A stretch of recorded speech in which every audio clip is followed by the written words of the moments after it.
million viewers. Still fives of viewers. Yeah. I forgot to put the sound on, so they can just hear us now. So there we go. I got so excited about the art. We're talking about art tonight, by the way, everyone. Thank you for joining us. At Boys Baltic. I'm Luke. That's Ewan in the yellow. That's Ben in the middle. He was talking about lots of interesting things. Sorry. Any lip readers that are watching this, feel free to finish. You'll be disappointed. I've already blown my best material. That'd be wonderful. Yeah.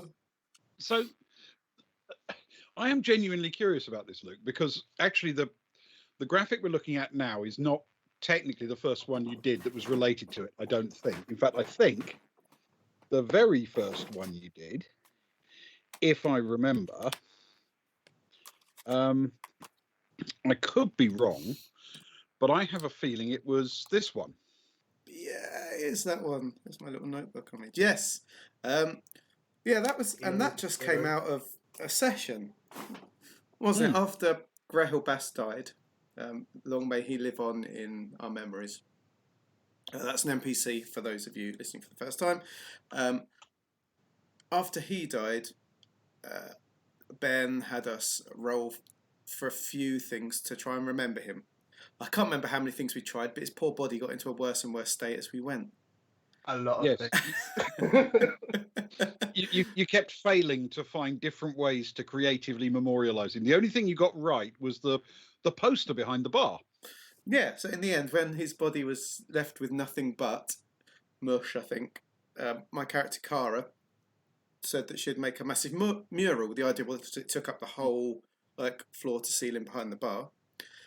And because because I guess of the idea, the theme, the boys from the Baltic Star, every now and again the playing of the Soviet anthem, the calling of each other of comrades and that, I thought, in my mind, I was picturing sort of propagandist kind of image, I guess. And so just as an aside, I went home and I actually knocked it up. Well, I sort of used, the guy there is from actual Russian propaganda, Soviet propaganda, but he's holding like a long stick. I tried to change it to look a little bit like a pint. I did the bottle of vodka in the glass and added some of the background and that. And yeah, and then that became the image. And then because Christmas was coming up, of course, I printed off loads of postcards to put in each of your packs to go with it. That's right.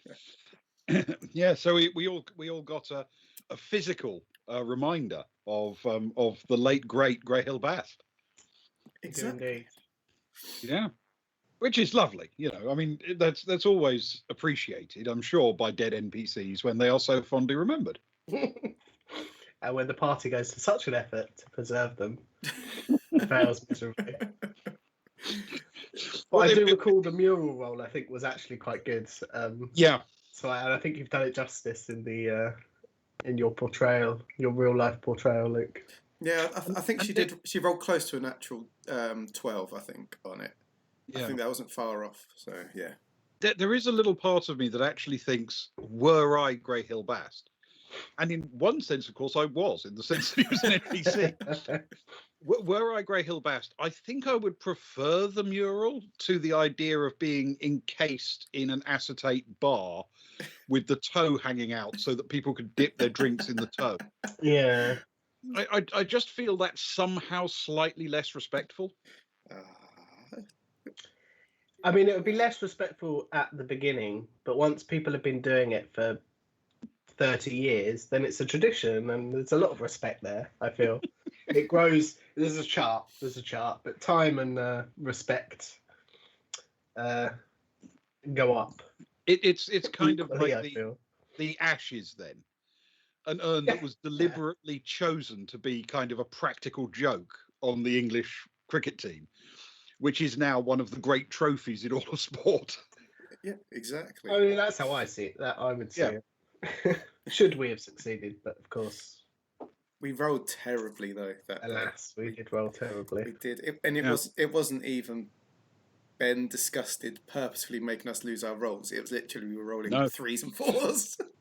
It was terrible rolls. I mean, you're trying to be generous because it's not like plot relevant. You understand? So you're trying to be reasonably generous, but the opportunity comes along for people to try their artistic and creative skills, and you've got to give them the chance to roll on those skills. And oh my God, it was awful. It was a cavalcade of suicide rolls and hospital passes. It was unbelievable. Yeah. However, I think in the long run, Greyhill probably feels all the better for it. Other than the part about being dead, obviously. Well, to be fair, he lives through you. He lives through you. Yes, he lives on in my memories. And there must be something inside of you that feels good that this character that you birthed was sort of picked up with much gusto by the group. That sort of like Sammy, I guess, as well. That the group just gets behind and gives almost like like an iconic presence, I guess. I'm not sure it's quite on the same scale, but you're absolutely right. There is something nice when a group of players encounters a character that you've created and gets sufficiently hooked on it that they care enough. It would be kind of like being a comic book artist and then seeing a cosplayer dressed up as one of your creations, if you know what I mean. Not obviously quite as impressive, but it's the same principle. And I always got the impression, correct me if I'm wrong, or tell me to butt out if it's none of my business because I'm, not running the game.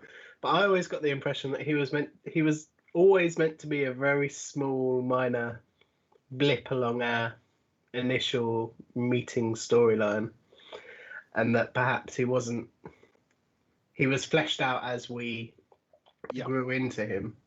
He was in fact supposed to be one of about 3 or 4 things I'd created as a route to group bonding. So things that the group could deal with together, if you see what I mean, when they first assembled. I thought it would be nice if there were a few pretty basic things that, whether or not they led anywhere, would be enough to get them working as a team. And he was one of those, and overwhelmingly the most intricate by the end of his life. But yes, he was 2 lines of text in a notebook when you first met him.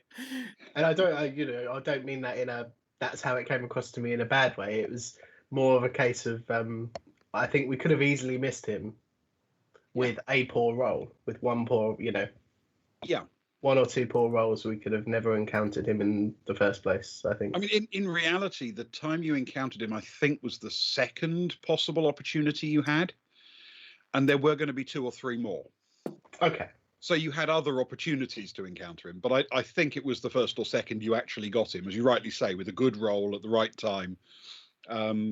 But, you have to have in your back pocket a few bits of local colour, don't you, that can add some interest and give people something to think about, something to debate.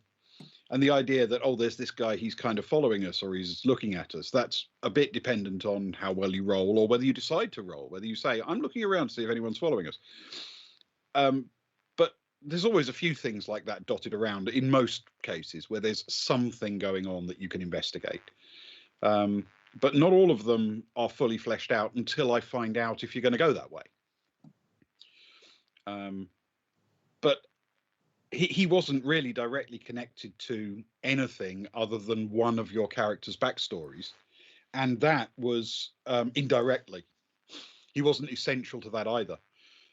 But he would have become more so, of course, as time went on, had he not ended up being kind of a human shield for another one of your characters. Don't blame me for this. That's nothing to do with me. I'd have kept him on the ship pouring drinks like he should have been, with like no weapon skills and no armor, just his apron between him and between himself and eternity. Yeah, and it was a really big hit. It was a monster hit. Yeah, that really was a big hit. So the poor guy, he was beyond salvation, it turned out. Not that you didn't try. You had to go with your limited medical skills and made matters just slightly worse. That is true. But we tried. Yeah, no, I mean, it was a nice introduction, and it was the first, I think, of the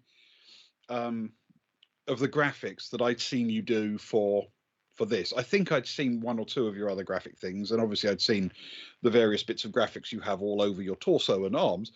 So, I'd seen some of that. But but this, I think, was the first thing I saw that you did for the Traveller campaign, I think. Yeah, I think so. Because generally I'd make notes, don't I? Because I'm a bit like that, I guess, and I hate forgetting names and forgetting this and that, so I like to flick through so I can like pull threads back from my memory. But I think that was the first, visual thing I'd done for sure. Yeah, and then obviously we, when we started doing the streaming thing, we moved on to this kind of thing, the main broad banner for dropping in as graphics in front of the stream. Is that right? Was that what that one was originally for? That was the header for the Twitch, I believe. Because I kind of had a Twitch that I'd set up but never used. The idea was it was going to be called The Anarchist Gamer or something. I was going to play video games using anarchist ideology. So, I was going to play like a farming game but leave most of it unsold. So I'd lose the game but leave it unsold so that people could come and take it freely. It was going to be slightly fun. But I left that sort of in the background. So when we talked about it, I was like, I've got a Twitch channel already. I've not been on it for like a year. So I went and had a look and then, realised it's the thing you find out what the graphical size it needs to be, how many pixels, how many that.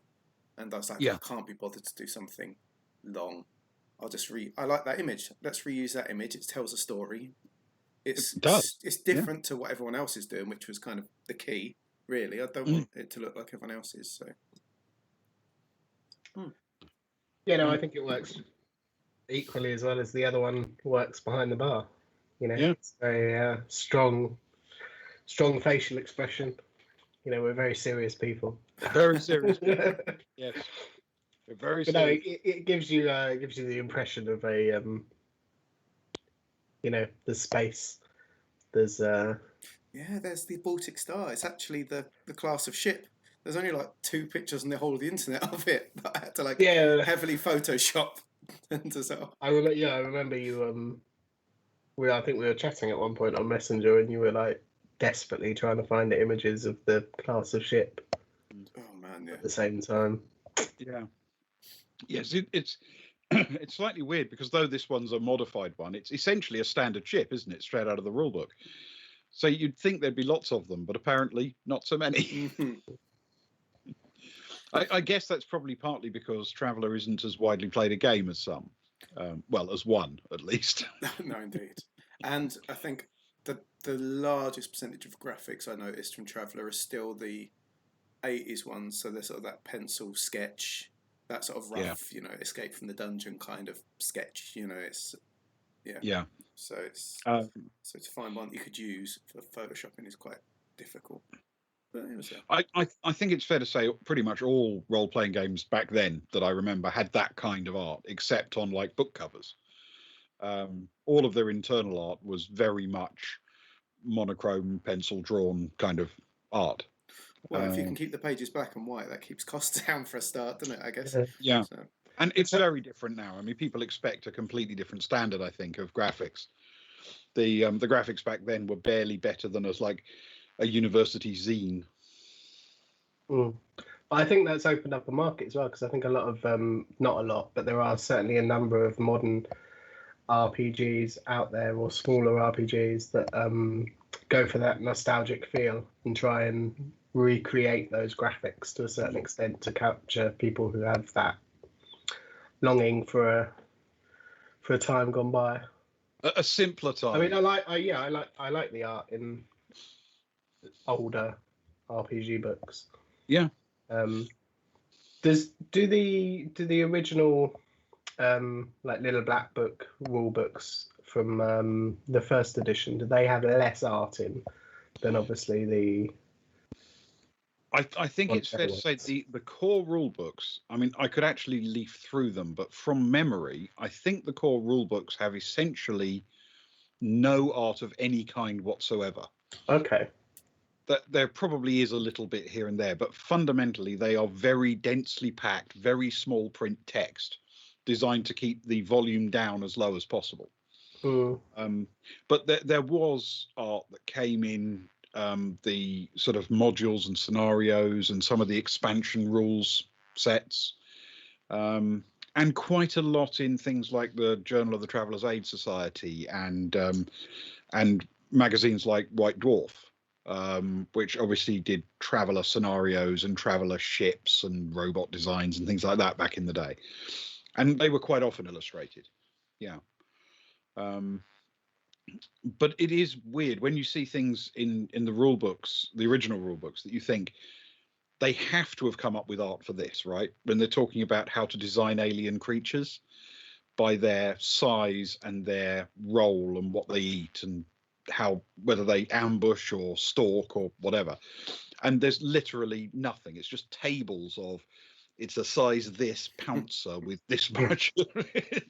It's all dice and numbers. Oh, there's something inherently arresting to the mind to have something fish, so you can have those stats. But if you can, and I guess that's why people love having, like in D&D, where the dungeon master reaches behind the screen and pulls out a miniature, like plonk, here it is. Yeah. And everyone's like, whoa, okay, you've given life to the stats here.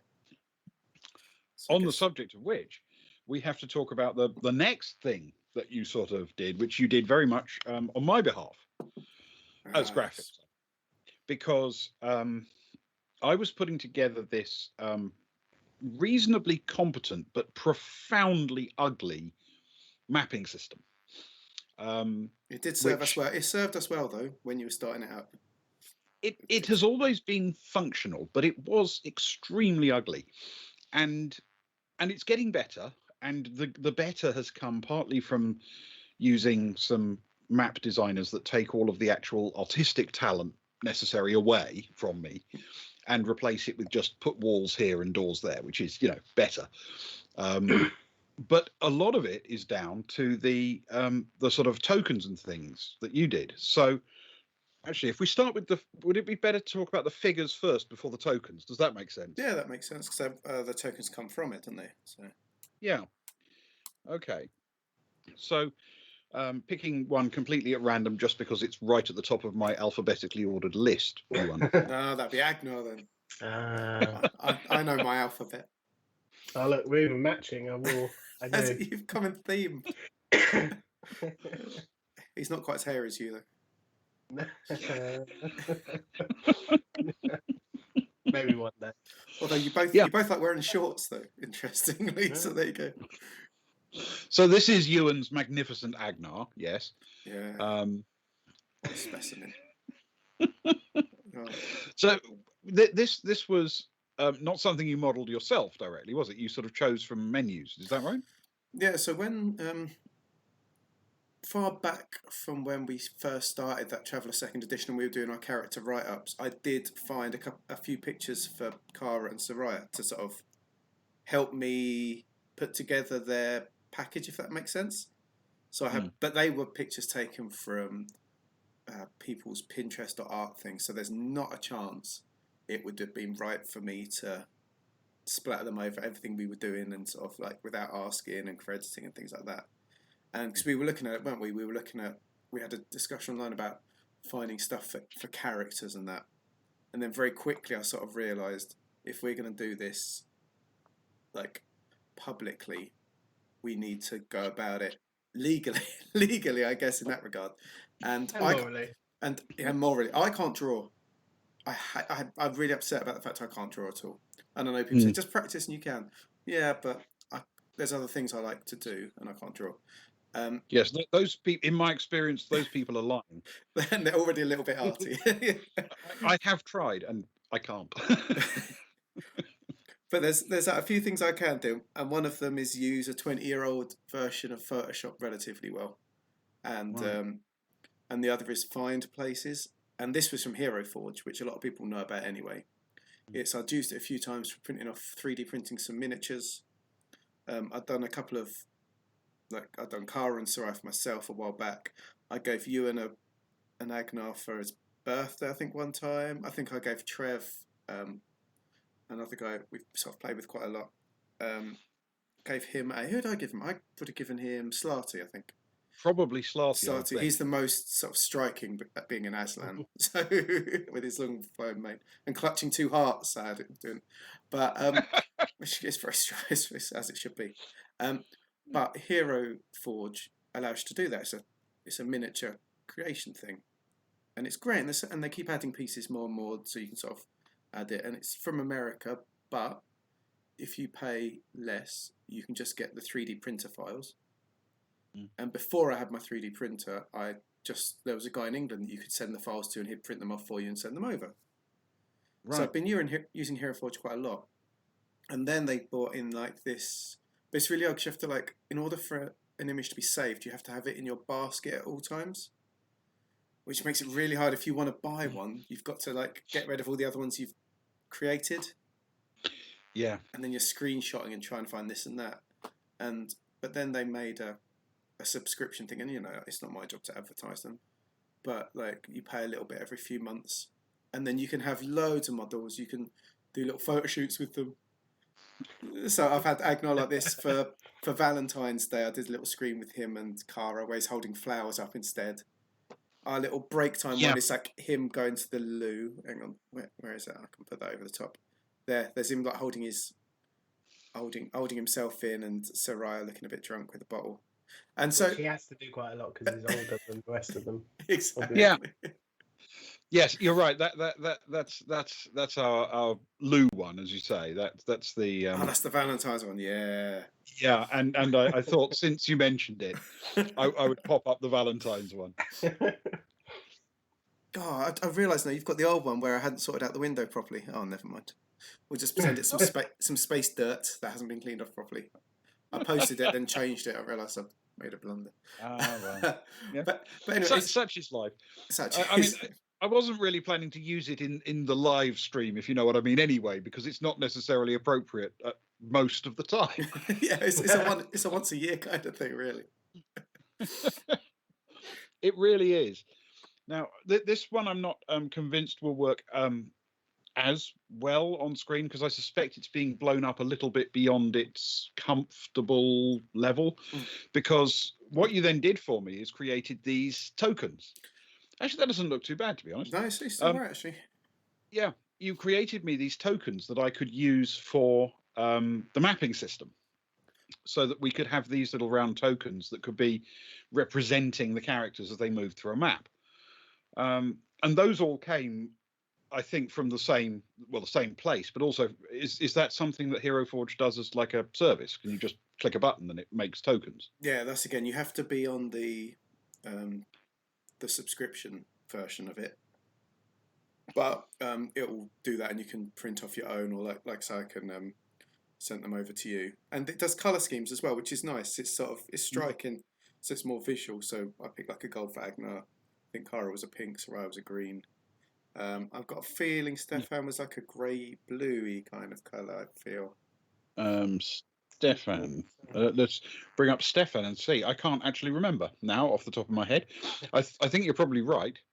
I went with like their colour of their clothing kind of vibe. Yeah, because he's got a blue top, so he was sort of visibly blue. Yeah. But to be fair, I can't take credit for that, because Ewan came up with the look of Stefan and then just pinged me, make him look like this. And so I just copied his description of her. I must say, of all of the tokens, I think Stefan has by far the best facial expression. He's got a roguish look to him. He really does look just like he's about to steal 50 mega credits from you. Oh, could you imagine that happening? How unrealistic! What would the odds be of that? Oh. Well, he's got to be a little bit, cocksure and confident, and yeah, absolutely. Yeah, I think it's a very Stefan expression. It really is. I feel you've really captured the actual human that is Stefan. And he's doing it all with a jumper that his mum knitted for him as well. So it's good. He finally has armour now. It took a while. Yeah, that is true. Yeah. Well, I mean, I have to say that, I mean, it's not entirely down to you that it now looks a little bit better, or greatly better, actually. Because also, I do need to give credit to the fact that most of the maps we've used so far, possibly even all of the ones you've seen so far, I built on a web tool myself, made by Deep Night software called RPG Map, Oh, nice. which produces, I think, pretty good looking maps for extraordinarily low effort for the artistically challenged. They seem to have found a perfect niche for me, basically. If it's you like can't do art, but you do need something that looks okay. If it's like a click and drop in, then you're speaking my language, to be honest. Yeah. Yeah. Yeah. There is one you probably haven't seen yet, I don't think, but you will see more and more, is another one called Dungeon Scrawl, Okay. which I've also been using, and which it has different strengths and weaknesses, you understand, but it's better for some things, not as good for others. So you'll see a mixture of those. But between you and those kind of services, a technically competent but incredibly unappealing to look at system is becoming actually quite nice. Yeah. I'm looking forward to using it again soon. Not with too many enemies on, though, I hope. Well, I can promise you one of those two things. No. Yeah, which brings me, I suppose, to the obvious other thing, which is on your own bat or off your own bat, with your own bat, near your own bat. Near my own back. As long as I'm not edging That it behind, sounds that's all right. You started to produce these cigarette cards or bubblegum cards or something like that for all the worlds we'd visited. Yeah, it was fun. I'd sort of spent, what I'd done like probably a fortnight of quite intensive graphics prep for the channel, I think, which I enjoyed, and when I got a bit of time to myself, I might just have the TV on in the background, same old sort of Netflixy stuff, and I'd like to have a project. And so when that was done, I was like, oh, what else could I do? And these sort of posters I'd seen quite a lot of in space, and I really like that. You can look at ones for like Mars and Jupiter and sort of Io, and it's really quite nice. And I thought, that might be a nice way to commemorate the places we've been and make a collection, either if it's like a poster collection or if we go to enough, a sort of a deck of cards or something that at the end of our adventure we could all have a copy of or something. And then I thought, it's nice to have the graphics for that available as well. So I started doing them and sending them over to you guys and putting them on the Twitter and stuff. I mean, some I think are really clever. I think the Osim one is very clever. I love your giant squid on Tufa. Yeah. I like your giant squid. I think the Kigarisa one and in fact the Brightsea one with the silhouettes of the people, I think they're both absolutely stunning. They're really nice looking. It's exactly the kind of thing that I would go, yeah, we definitely need that.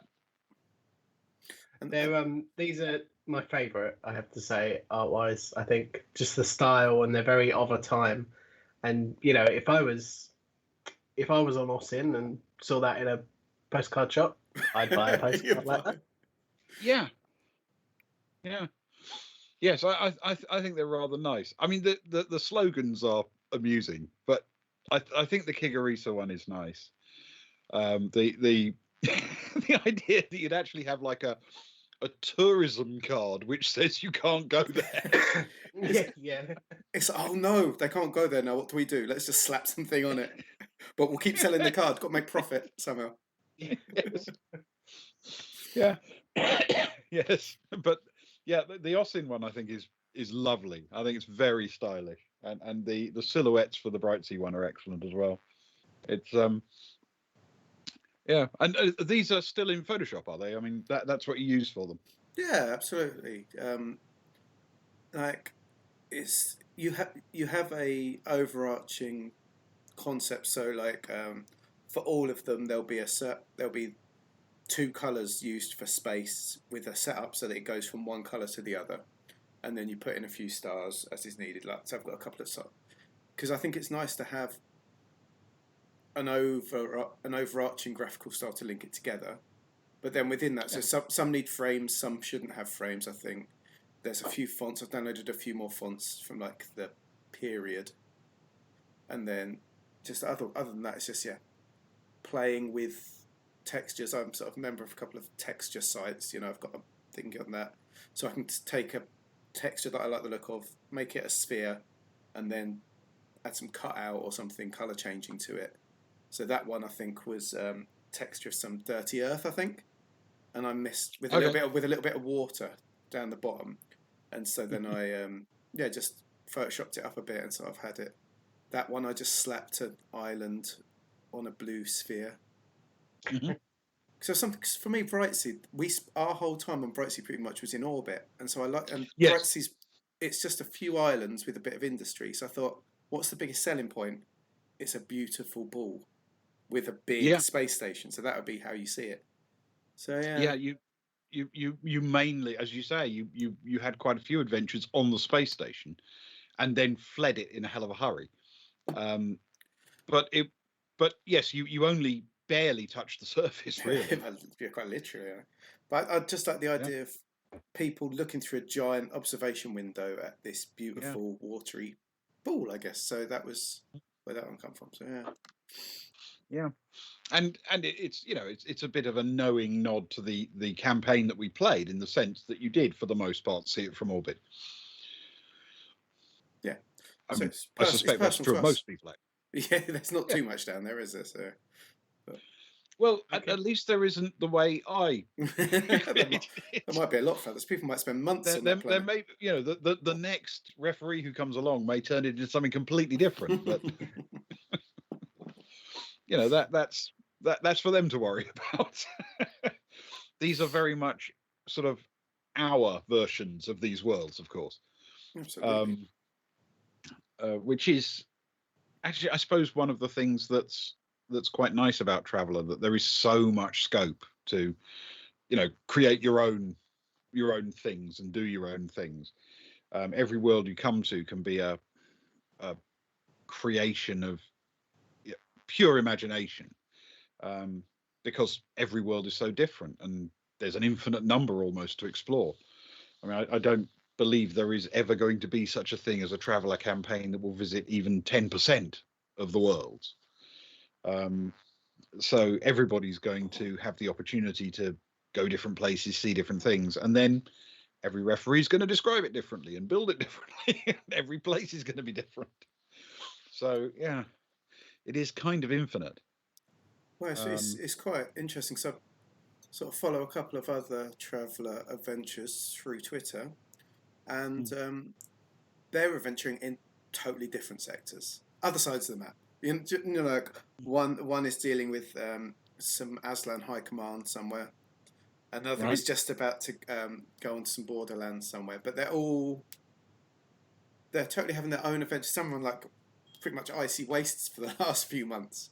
I don't think we've been near Icy Wastes. We've not needed to use any gear for icy stuff or swampy stuff or anything. So it's just like, wow, just the scope of what these guys are doing.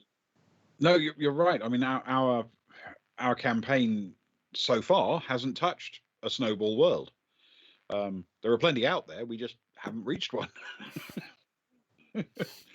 And again, obviously, your referee can decide that any world he likes is a snowball world if he wants it to be. And there's nothing that says, oh yes, you have to literally stick to the letter of what Traveller map says. Indeed. Yes. I must confess also, I think it was only yesterday or today that I saw your neon graphics for the After Hours thing as well. I think those are rather nice. They're a little bit scratchy around the edges because I was a bit, let's do something, rather than it just being us, our three faces. But I thought it's nice to do that. Played with a bit of sound for an intro. I don't know if it worked. And reposed our Kara, Soraya, Stefan, and Agnar with some alcohol for the start as well. Good. Brought 'em to everything. Good. Relaxing. Yeah. At the bar. Just chilling. Just chilling away. Yeah, let's have one pop up again. Yeah. Well, if I mean, assuming what we'll probably do for the actual campaign episodes There she is this kind of rolling slideshow, which will probably include these graphics and the banner as well periodically, but also some character cards which give details of the characters with their basic stats and things like that, which will filter in as we go. And I know we have promised people that we will do one of these episodes at some point in the future about the PCs themselves, their backstories and who they are and what they're good at and, and how they're played. how they're played badly. Yeah, turn ons, turn offs. Now we're questioning our own ability to play. They had such promise until we took them over. Well, you know, you wouldn't be good players if you didn't worry about how you portray your characters. That's true. Yeah, everybody worries about that, I'm sure.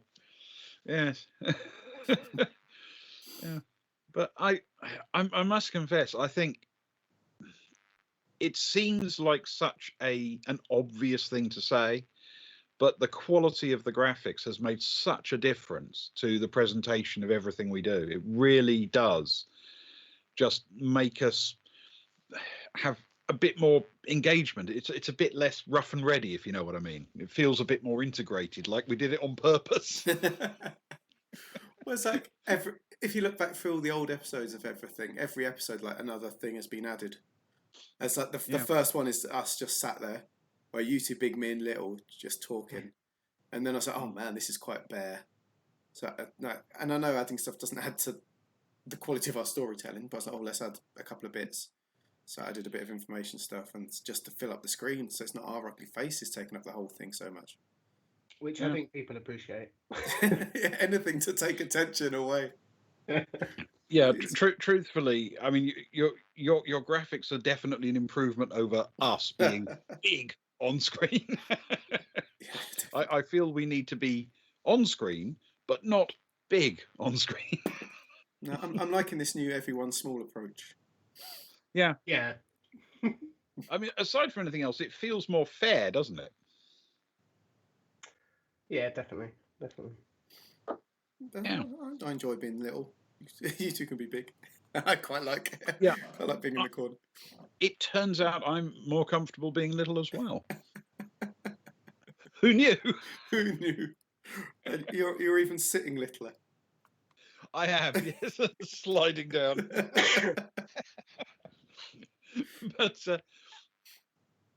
But yes, it's it really has made a huge difference, and it's one of those things where I sort of look back at what we've done. You know, I sort of take a look at the playback of the show, and I think the bits I think really worked are often the bits you've bolted on because of the graphics. It makes it look like, as I say, we did it on purpose rather than just accidentally turning the camera onto Twitch. Yeah. Oh, hello everyone. With the microphones off. Yeah. Yeah. Yes. I will admit it's hard to accidentally build my vision and sound system here. You would have to accidentally do a lot of things in sequence. Yes. On the subject of which, at some point, we're actually going to have the opportunity to be in the same room together again. You do realise this, don't you? I know. I'm excited. Yeah. Excited. And for all of the brilliance that offers us, I had a chat with a friend today about the technical implications of that if we want to keep streaming. Okay. Yes, we're going to need at least 2 computers running through the internet. Well, there's a way of doing it with one. Oh, it turns out. Yes, but I'll send you the sort of diagram I assembled. There are an awful lot of components. I was going to say the fact it needs a diagram. It's probably tells you all you need to know. It needs a diagram, and the diagram needs areas you zoom into in order to give more detail. I'm not welding anything, or No, but soldering, or knitting. you know what? While you're sitting in front of it, can you tell me how many USB 2 and USB 3 ports does your laptop have? My laptop is not suitable to travel. It's literally dying. The hard drive clicks and whirs every now and again. It's on its last legs. I've got the one that I've got my mouse into, and I've got two more on the other side. Okay, that might be enough. Whether the computer's power is enough, it can barely play Papers, Please and games like that. Yeah. I mean, we got it to the point where we were working this out today, and we had, because I was keeping kind of a mental score in my head, in addition to 2 computers, but only one of them connected to the internet, so to speak.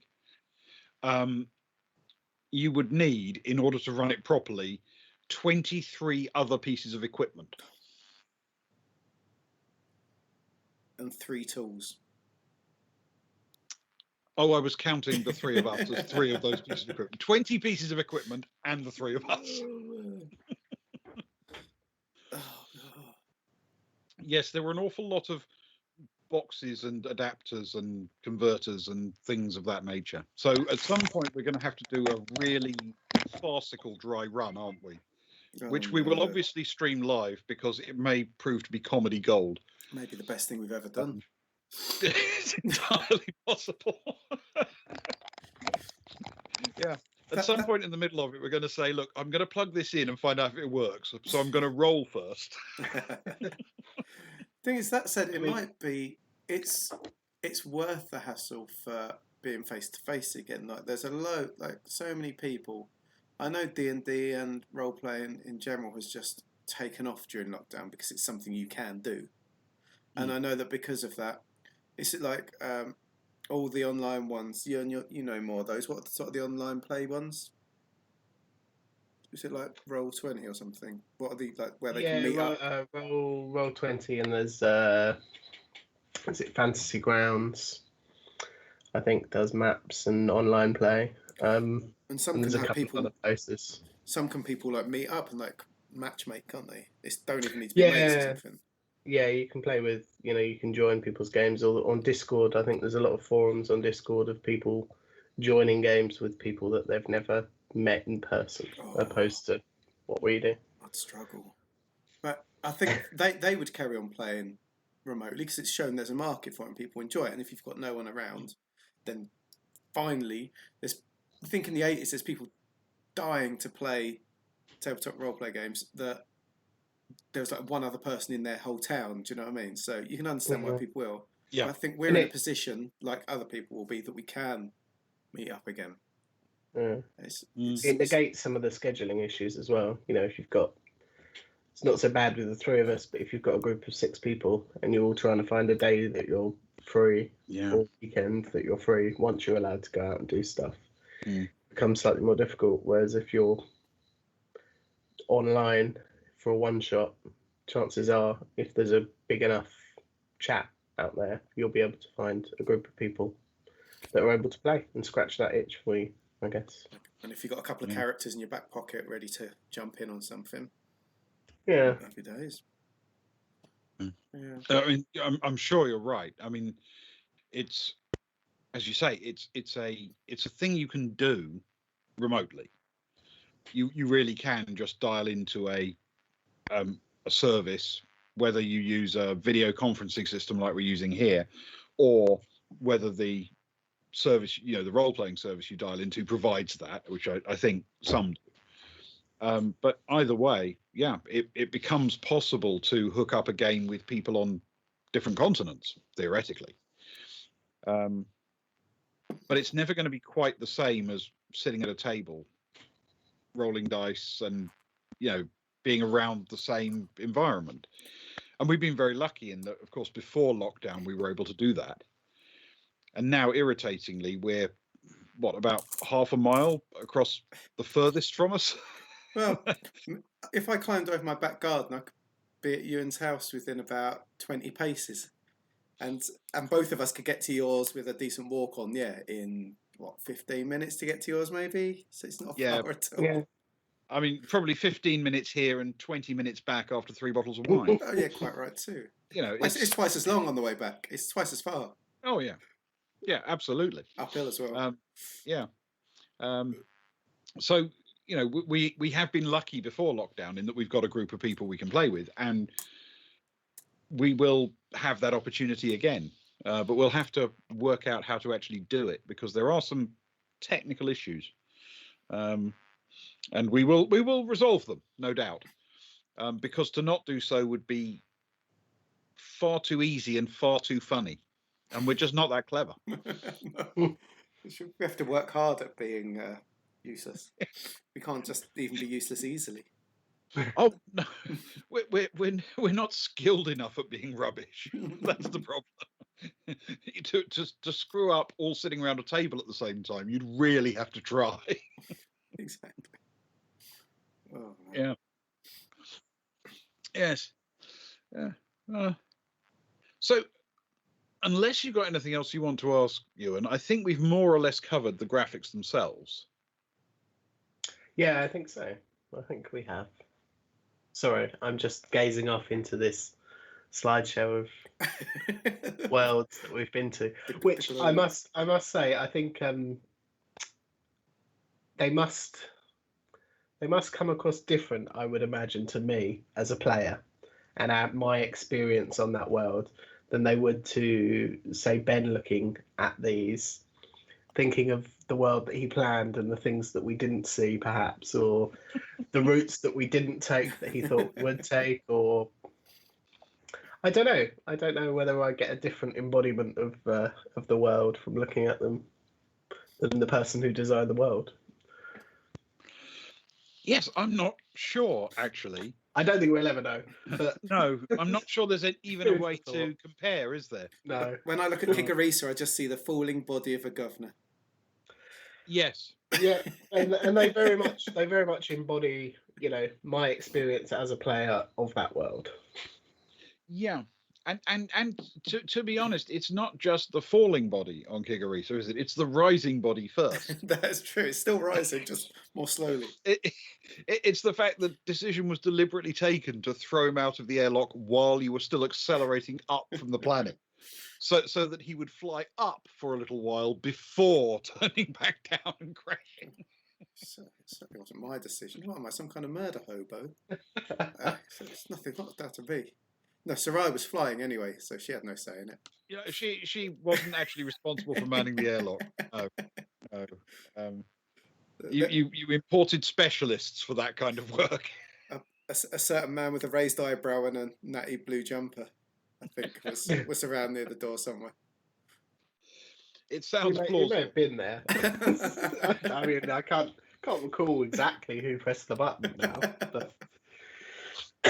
But to be honest, if it was the gardener murderer, you wouldn't necessarily be surprised. No, probably not. The man picking flowers for a sick governess. He was having a bad day that particular day, I think, Stefan. You know, a lot had gone wrong. A lot had annoyed him. Was it Stefan who ended up abducting the wrong person? Yes, that's probably. I think that was the straw that broke the camel's back. Probably broke in to kidnap the governor. And he asked somebody standing in a room, "Are you the governor?" Who he was going to attempt to save because there had been some other harm done to, I think, was it a kitchen maid or somebody in the kitchen who was just a member of staff. So if they'd have turned around and said, "No, I'm not the governor," he was going to say, "Right, hide here," or something along those lines. But this person, butler, decided to turn around and say, yes, I'm the governor. And it was only upon getting him all the way back to the ship that he decided, or that Stefan found out that he wasn't actually the governor. Yeah. Yes. It frustrated him. I found it hilarious because I could almost see it coming, I think. I wasn't. I was stronger than 50-50 that Stefan had got the wrong person, but Stefan had no idea. I think I may have even asked, "Do I believe him?" and rolled Yes. poorly. I think you did. No I reason think not to. I think there was a check on whether or not you thought he was lying. But there was this magical moment where you sort of found yourself with the wrong person. And then when you found out he was the wrong person, you sort of just pushed him away from you and turned around and stomped off back where you'd come from. Like, find the right governor. I'll go back and get him. Well, it had been quite the trek to get in there, and slightly less resistance coming out, but still, enough to to have us looking around corners, I think, and approaching it somewhat cautiously. There was still as cautiously as something of a we threat. could, Yes. Yeah. And then we had to go back and do it all again. Yes. But there was one fewer gardener by then. Yes. Standing in your way with his secateurs. What's that? 1d6 minus 3 damage or something. Oh dear. Yes. So yes, by the time we were leaving the planet with our intended body, I think tensions were high. Yes. It was kind of the end of the session as well. It was that sort of 1:30 in the morning kind of time, I think. Yeah. A lot of drink had been had. Yeah, that's definitely a contributing factor. I wasn't trying to play that down, by the way. Yeah, it is noticeable that when you play with a group of people as they drink more, their decision making, it doesn't necessarily get worse, but it definitely changes. There's a lot more pack tactics suddenly, where if one of them says something, normally the rest of the group would go, "Really? Are you sure?" And suddenly it changes to, one of them says something and it's immediately, "Yeah, let's do that." Yeah. Have Your a inhibitions, have a poo in that room. Yeah. Yeah. Yes. Yes, there does come a point in the evening where it becomes logical to take a dump in somebody's suitcase, and everybody else is just nodding as if that's a normal thing to do. So fair enough. That fits. That makes sense. It makes sense just doing it. Yeah. But we will find out, won't we, tomorrow, what happens next? Because Osin is coming very much to a head, I think. Oh, lovely Austin. Yeah, and you've done it proud with its card with the little belt of junk in orbit around it, I think. I very much like that. One's shimmering to show that's a ship with people working on it. I don't know if you noticed. That's the one shimmering bit of junk is actually a ship. That's the one that's being cut up at the moment. It's the one that's been worked. Yeah, it's the one that's being sorted. So I just thought it was a nice touch. Yeah. Well, no, Austin, I've enjoyed it. I hope we come back. I hope when we come back, it isn't just some kind of horrible dictatorship run by an angry Varga. My expectations are lower. I hope we're allowed to come back. I hope we've still got all 4 of us to come back.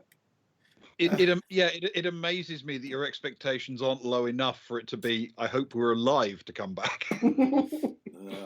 I back us. Well, if we're not, I'm not so worried. Yeah.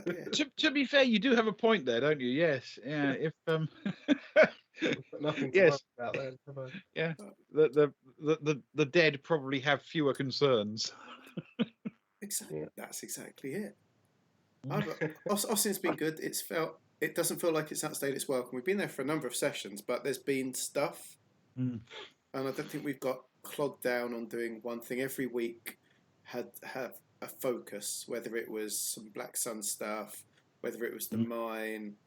We've had a few weeks building up to this, but we've been building up to it. Each week's had we're talking to people, then we're laying stuff on the table, and then so it's been like a 3-parter sort of. Yeah, after everything as well. So there's been some politics, there's been some monsters, there's been some shopping, there's been some NPCs that we've met, and some that we had met some of their relatives before and tied in really nicely to what we had going on. Oh yeah, It's been I think very nice about it. in terms of play sessions, Ossian's probably the planet you've spent the most time on, but probably not in terms of months, if you know what I mean, because we've been playing every week. Mm. Yeah. So we've ploughed through those sessions fairly quickly, whereas, at various times we've had 2-3 week gaps between sessions, haven't we? And when we were clearing Candling Station and that, because that was the summer when lockdown was lifted, so we just went round and sort of drank together instead of role playing. Got all the bits of paper out, you get the computer out, the dice would come out, and then half an hour in, it's like, yeah, this isn't going to happen. Fold things away because we can actually be in each other's presence. And so that felt like we were on there for like 4 months on that planet in the end. Yeah. Just through, yeah. Maybe that's why I was going to say Ossian certainly feels like the most productive planet we've been on. Yes. Possibly more to do with in real life world terms than in game world. It certainly feels like there's been an awful lot of plot on Ossian. On the other worlds, there was usually, sort of 1 or 2 things you explored, but on Ossian, you've really dug into every corner of the place and spoken to all sorts of different groups and gone on missions and side quests and all sorts of things. Yeah, there's certainly been an awful lot happening on Ossian, I think, more so than other worlds you've explored. It's been nice. Well, I'm looking forward to visiting Earth Park on Geeka, and then watching Stefan get his body and mind torn apart because he's agreed to all their scientific experiments. Those are my 2 favourite things, quite frankly. I am to discuss terms with them. You will be delighted at the minute. Yes. You will be delighted to know that I've put in a fair amount of preparation into Earth Park, and I think you are going to love it. Go back. Can we get a season pass? When you get there, I think you are going to be blown away by Earth Park. We're going to need a whole array of merchandise, not just little cigarette cards or postcards, but Earth Park t-shirts. Oh, t-shirts. So I went to Earth Park and all I got was this lousy t-shirt. Exactly. Yeah, in fact, believe it or not, to get you started, I mean, you will see when you arrive on Geeka, in fact, even possibly before then, a graphic that gives you a very brief overview of it, and I think that'll be a starting point for Earth Park. Nice. You've triggered me back. I like to imagine when you first mentioned Earth Park, my thoughts went to a hairband with a couple of human ears on. That people can buy and wear human, because a lot of people, I would imagine, aren't humans that visit this place. Absolutely, there's a number of them there, and I thought that would be, perfect merchandise. So Agnos could get himself a little human ear headband. Well, if they have them. I love that idea. Yes, the sort of headgear that whatever the sort of vulgar equivalent of Ariana Grande would wear.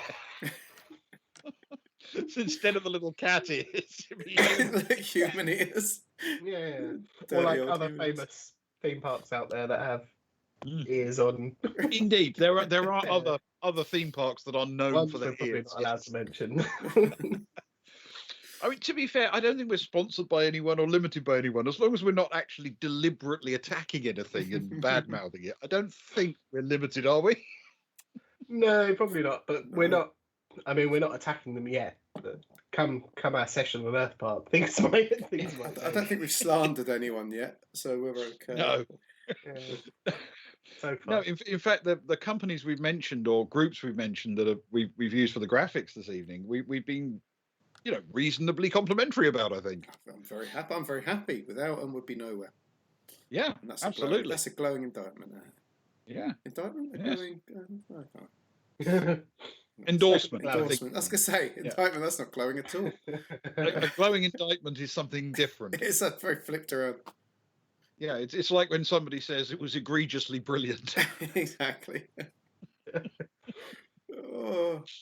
You've made me want to do some merch now. That's I'm going to think about some t-shirts. I know you mentioned one before about the Baltic Star, so I think I might actually...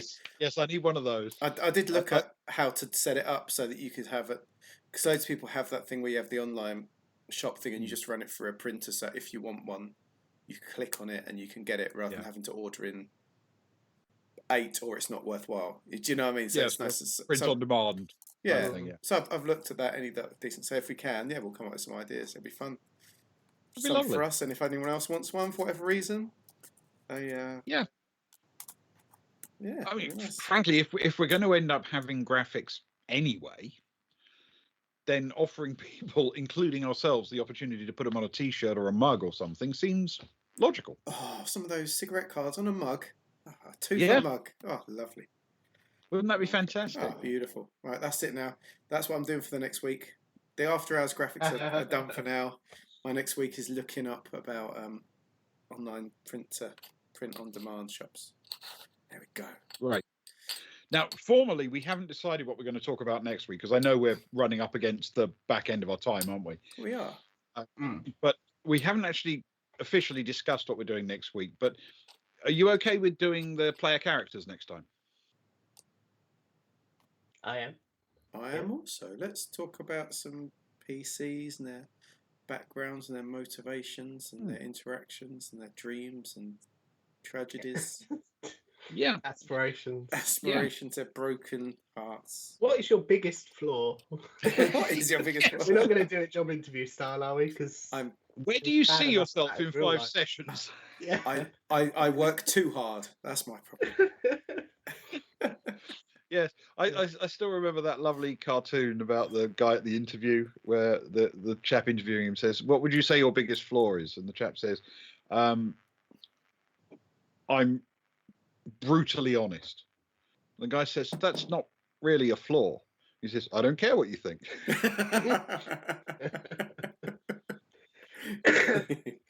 And on that bombshell. Yeah. Thank you everyone for watching, whether it's right now or over the week. Join us Friday nights for live play. Tomorrow is quite exciting actually. It's going to be Moida. There's all sorts of exciting things. Someone's gonna die. Someone at least one person I'm not committing to is who. going to die. Possibly And more. depending on the role, it could be almost anyone. So yeah, with that excitement in the air, we'll see you soon. Thank you very much for watching. And Good night. Good night.